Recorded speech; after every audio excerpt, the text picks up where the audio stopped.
কে আমি অভিনন্দন জানাবো যে গোটা ভারতবাসীর যে আকাঙ্ক্ষা ছিল সেই আকাঙ্ক্ষাকে ভারতীয় সেনাবাহিনী পূর্ণ করেছে। ধন্যবাদ জানাবো মাননীয় প্রধানমন্ত্রীকে।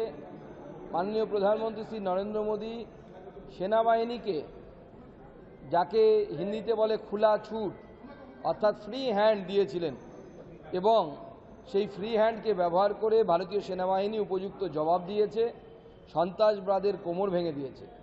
যে সমস্ত জায়গায় লস্করে তৈবা, জৈশে মোহাম্মদ এদের যে ক্যাম্প ছিল সেই ক্যাম্পগুলিতে হামলা এনেছে, এবং প্রিসাইজ হামলা যাকে বলে, একদম পুঙ্খানুপুঙ্খভাবে যেখানে স্টাডি করে যেখানে হওয়া উচিত, যে জায়গায় বোমটা যাওয়া উচিত, পড়া উচিত, সেই জায়গাগুলোতে গিয়েছে। সাধারণ মানুষের উপরে কোনো বোমের আঘাত হয়েছে বলে এখনো পর্যন্ত আমরা জানতে পারিনি। শুধুমাত্র সন্ত্রাসবাদী ক্যাম্প, মাদ্রাসা এবং এই ধরনের কিছু মসজিদ যারা আছে, যাকে কেন্দ্র করে সন্ত্রাসবাদীদের ক্যাম্প আছে, সেই এলাকায় ভারতীয় সেনাবাহিনী হামলা করেছে।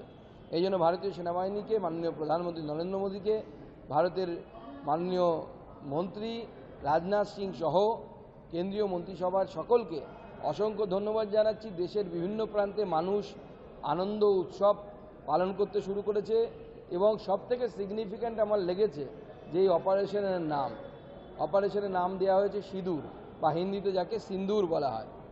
যে মহিলাদের, যে পেহেলগাঁওয়ে মহিলাদের মাথার সিঁদুর দেখে দেখে এক একজনকে মারা হয়েছিল, আজকে সেই সিঁদুর মুছে দেওয়ার জবাব ভারত সরকার, ভারতের সেনাবাহিনী যথার্থভাবে নিয়েছে।